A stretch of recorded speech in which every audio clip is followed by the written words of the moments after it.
For the last 2 years, I've been playing professional football. But 2 months ago, I decided to start a new chapter in my career. A chapter for me to be able to start over. For me to be reborn. The goal for me with this new chapter was to be able to fully focus on myself to improve as a footballer. And then towards its end, sign a new professional contract. In the past 2 months, I've been able to set myself up for success in a way that I didn't think would be possible before heading into the project, through working with amazing people and brands. I'm extremely grateful for this period, but I've also started to see certain limitations within the project, not being able to fully commit to work on certain aspects due to me taking on this project alone. Some days it feels like I'm pushing a boulder up a hill, a boulder that is unnecessarily large. Part of me says, just go back, but at the same time I started this project for a reason that is still very much alive. The end goal of Project Reborn remains intact, and I'm still as motivated as ever to make this period one to be remembered. But I think to be able to do that, I need that missing piece. Life is a question of adaptation and iteration. Adapting to new situations, learning from your past mistakes, and then to just keep on fighting. The choice is there to be made, and it's now come down to me to make my final decision.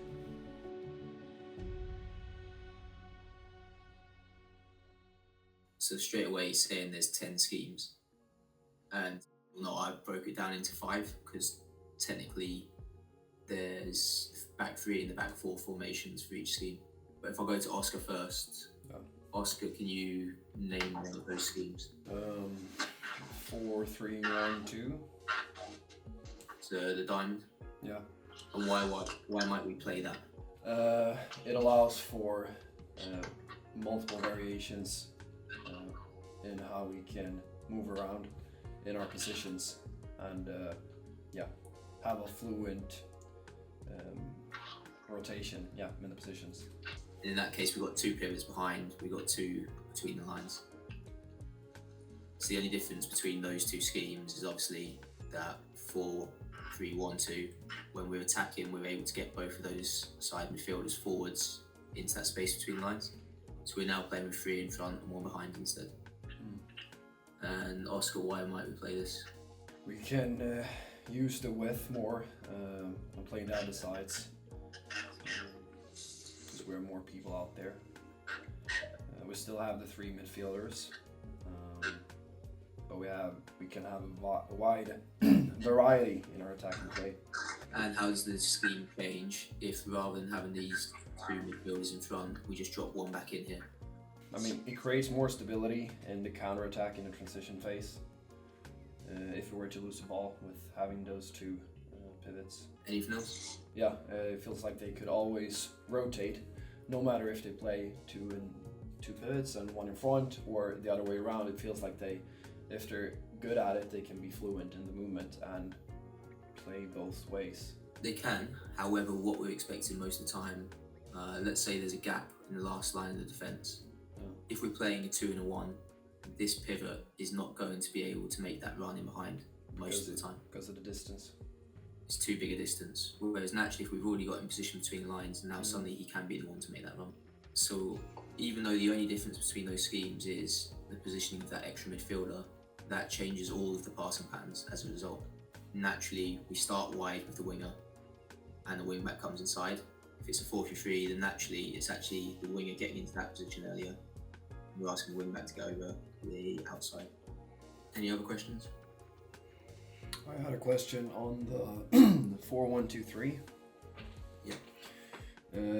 You said in the 4-2-1-3 that the winger starts wide to provide that width, but in the 4-1-2-3 that they come in earlier. But isn't there a risk when we have the central midfielders that we occupy the same space if they don't make the run? 100%. So let me explain that. So initially, we want that width on the defensive line. But what happens is, as soon as this player gets far enough forwards that he can now pin the fullback, we're now looking at, can we make the movements crossing in behind? So can we get in behind the defence there? Because we're causing that pin on the defender. He's got to deal with 2 options at the same time. And then of course, as we continue to progress play, so say we manage to get it where it goes out to the wing back over here, wingers inside, so mids inside. Now we're even looking at the pin has come from the fullback and the winger. So they're now doing it, which is what allows this centre mid to go all the way through in here. So it could even be the winger's dropped off short to try and offer for the wing back. And all that's going to happen then is we skip everyone out with the ball in behind and centre mid goes all the way through. So if you see here, the player highlighted is one of those centre mids, the number 8s, in a 4-3-3. So one holding midfielder, 2 in front. He's not high enough where he's going to cause a problem to the opposition fullback. And neither is the wing back, who is bottom left in the wing. So therefore, we need that width provided by the winger at this point. Yeah. But as soon as this player gets forwards and he can start to drive, we've then caused that pin. So that's potentially where you look at the winger trying to make a run in behind himself. So your decision when you start wide is always going to be based on what that fullback does. If he tries to cheat and get closer to you, brilliant. There's a gap inside. Now we're going to try and attack inside. If he stays compact, so he stays in the defensive line and he prevents the space inside, of course, then you stay wide and you wait for that ball to come out to you, and then you can 1v1 drive, cut, finish, cut, cross. So for example, if this wing back, the one in white, so if he's facing outside and he starts to cheat to get wider, with the winger out wide, and this centre back doesn't cover across properly to cut that gap down, then we're looking at actually can we make the movement in behind, because we'd rather this ball be fed through that gap into the box than receive it out wide. But obviously one more scarce skin here is that this midfielder takes advantage of that space and the fact that he's caused this pin, because the fullback can't step out to the ball here without giving up the option from wide. And that centre back also doesn't want to leave his defensive line, because as soon as he does, all it takes is one cut laterally before he manages to reach it, because there's so much distance between them.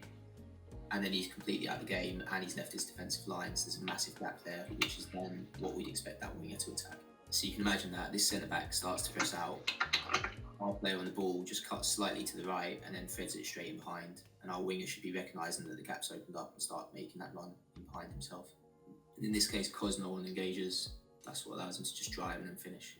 Yeah, this is probably the last point to make. Obviously, when we're attacking, we're trying to make forward movements. So even though we might start... In today's Q&A, I will answer a question from Benjamin Leonardo Salvesen 111. And his question is, "Hi Oscar, I was just wondering how much we should emphasize our strengths, ball control, agility, contra our weaknesses, scanning, weak foot and finishing. Examples are in my personal case. What should we focus on the most? Can you talk a bit around that?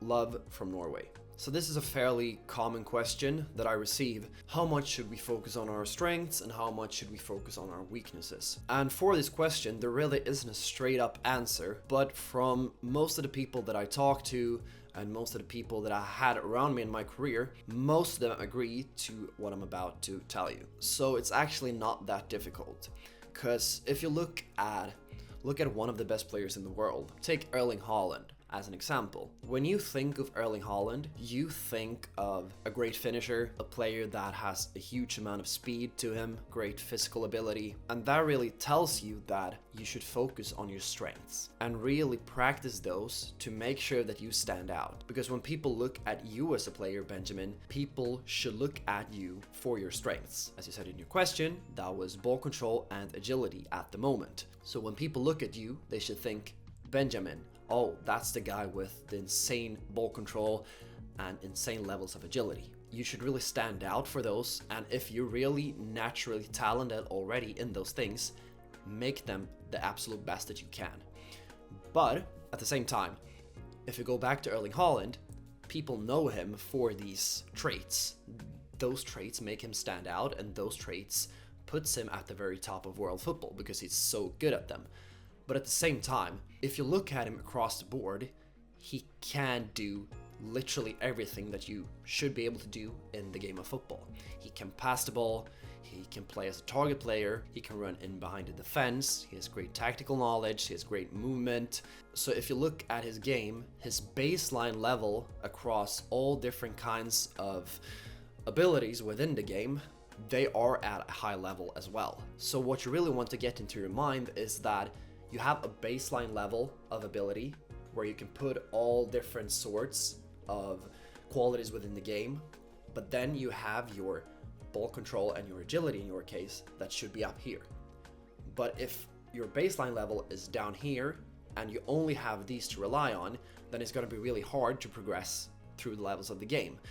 But as you raise all these different qualities from your baseline and make them higher and higher, and you keep putting in the work on your strengths and make them stand out even more, then you will be in a really good spot, because then you have a good foundation of all the qualities in the game, but you also have these qualities that will make you stand out as a player.